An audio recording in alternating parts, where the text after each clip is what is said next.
7 loaves and a couple of fishes.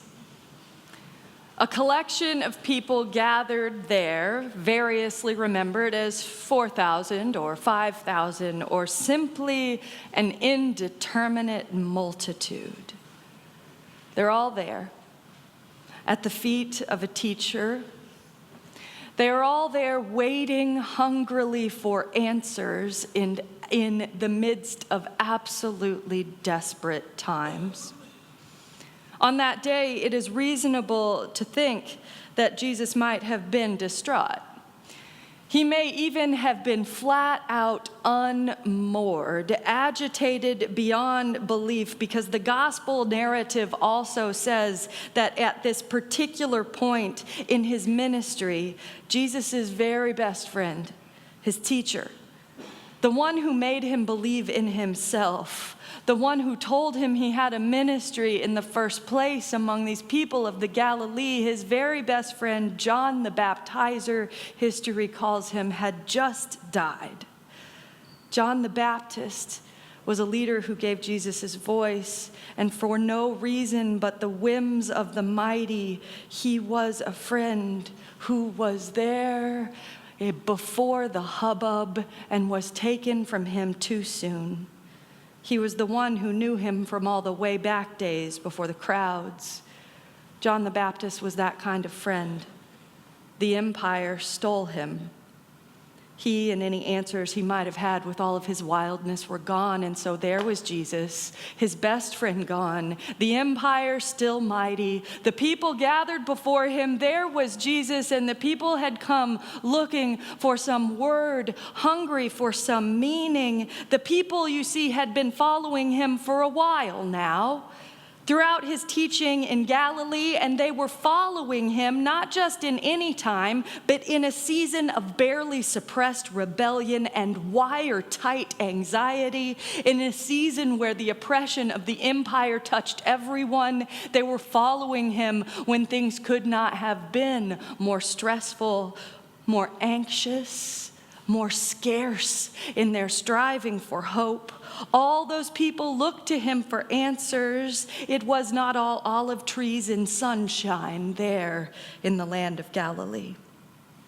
In fact, the questions they faced, the sources of starvation of the spirit, were nothing less common and nothing less present than empire and oppression and income inequality and ethnic division. It was all at work there. And in the midst of all that, the people wanted him to tell them what to do with their pain, if not how to get out from under the hands of all that oppressed them in the Roman Empire, then at least how to live more fully in the presence of all that injustice, to know perhaps that the era of that oppression may one day end.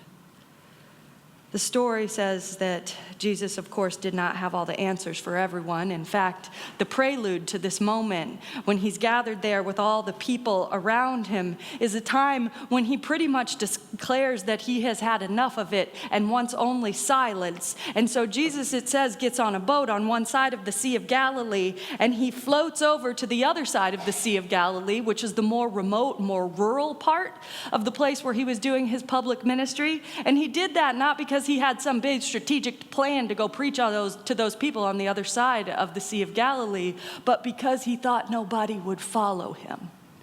Because he thought maybe he could leave those clamoring hordes of people and their questions and their needs and their aches and their yearnings behind on this side. And he and his remaining friends, still not killed by the hand of empire, could come over here and maybe have a little camping trip and hang out with each other for a change. He thought he could get away, and lo and behold, when that boat moored on this side of the Sea of Galilee, which was all farms and rural country, he looked, and what had happened but the people had followed him. He wanted to get away, but the people had yearning, and he knew that he could not turn them away. So he gathered up his courage. He gathered up whatever remaining energy he had in the bank after all of his grieving, and he just laid it all out there. He gave everything he had to the work of caring for those who had gathered. He said every word he had to say. All those who he could heal, he healed, and those he could comfort, he comforted. He didn't leave anything in the deck. He played every hand he had. He did everything he could do, poured himself into the work, left nothing for later. And when the day stretched on into evening, when he swore he had nothing else to give, he saw his disciples, his friends, his closest companions. They were huddled up a few feet away, talking and looking really worried. You know what a leader is tempted to do when their friends are huddled up looking really worried? A leader is tempted to go over there in the mix of the scrum and fix it, or at least try to. But you remember Jesus had already tried to run away from the work ahead of him. He had already laid out everything he had to give, and he figured he would let his disciples have whatever fight they were having, deal with whatever anxiety they were dealing with, and manage it themselves for once. Until, of course, one of them decided to come talk to the boss.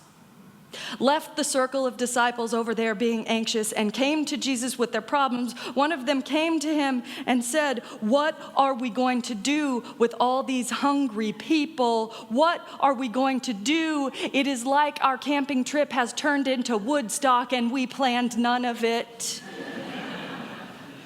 So Jesus took the loaves and the couple of fishes that his very anxious friends happened to have in their pockets. He told them to quiet down and sit down for dinner, and he said thank you for what was in front of them, scarce though it was. Though he was weary, though his ministry and indeed the brokenness of the world had exhausted him, he said thank you for what was there. Though their gifts were meager, though the demands were great, he said thank you, and he broke those 7 loaves into pieces, and he gave them to his anxious friends, and he said, calm the heck down and go feed the people. And they went out through that crowd with those baskets to feed the hungry, and feed the hungry is exactly what they did. And in the end, there were 12 baskets of leftover broken pieces, and everybody had their fill. You know the story. That's the story, right?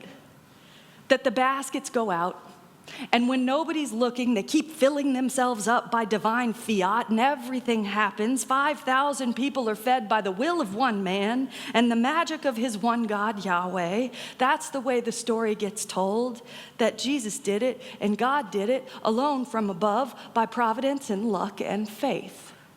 And well, maybe so.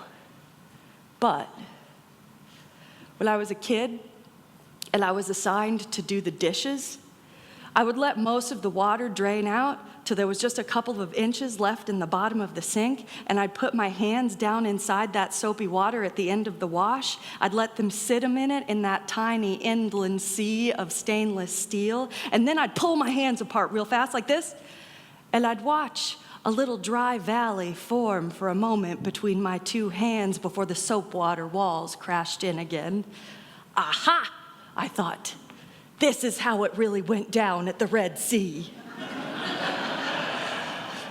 Some seismic event, 2 mighty hands pushing back at the water so the Israelites could pass. Aha, I thought. When I was a kid, I did this partly because I wanted to get a handle on this whole concept of miracles in the first place.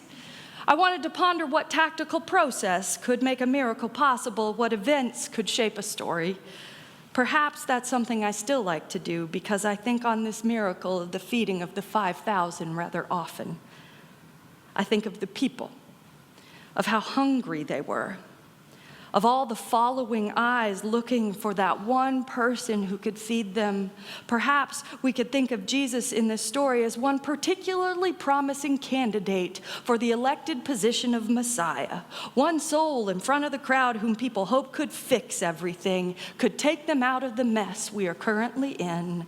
I think of the people's anxiety, their sense of scarcity, the sense we all have in uncertain times that whatever we have will not be enough, and whatever fragments of hope you have been able to hold on to need to be hoarded, for the days may yet get worse. And I think of Jesus, though he was tired, putting it all on the table, putting out everything he had, putting out some personal resources he maybe didn't even have to teach and comfort and heal. I think of his demand that his anxious friends put every morsel of food they had into the baskets as they passed them from hand to hand. I imagine the example of it, the actions implicitly asking, I am all in, are you?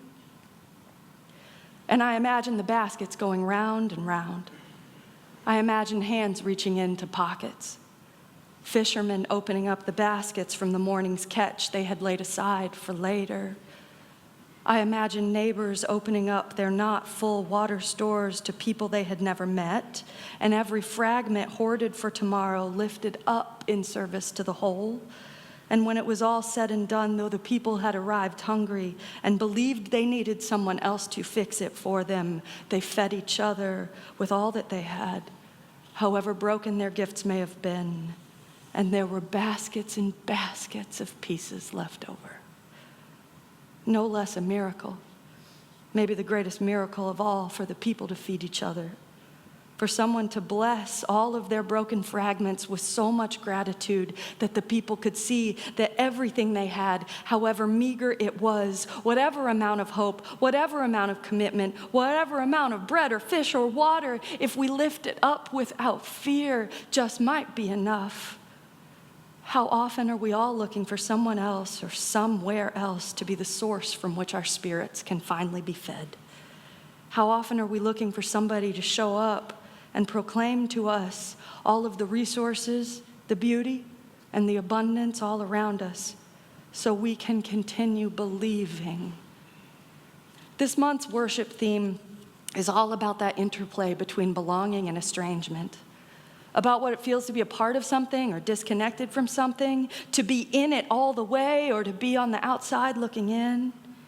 And how often we feel estranged from others, from systems, from communities, from civil structures, from a country, a school, a neighborhood, when we think those systems have not yet risen to the task of meeting our needs. How often we are anxious that we will not be fed by the systems which can only be sustained by our own efforts. None of us has everything we need to make it through what lies ahead.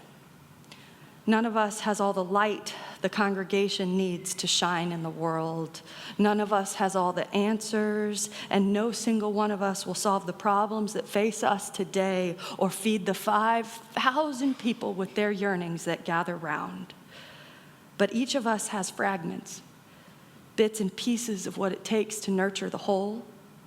Each of us has a fragment of effort, a fragment of commitment, a broken heel or 10 whole loaves, one fish carefully saved for later, or a morning's catch that fills a whole boat. We all have something to bring to the table of community, to the table of this country so in need of our care and commitment, to the table of this world in need. We each have something, and the miracle may or may not be divine fiat. It may be the example of one who dared to go all in, to gather up the fragments and make something sustaining from all the little bits we have to offer.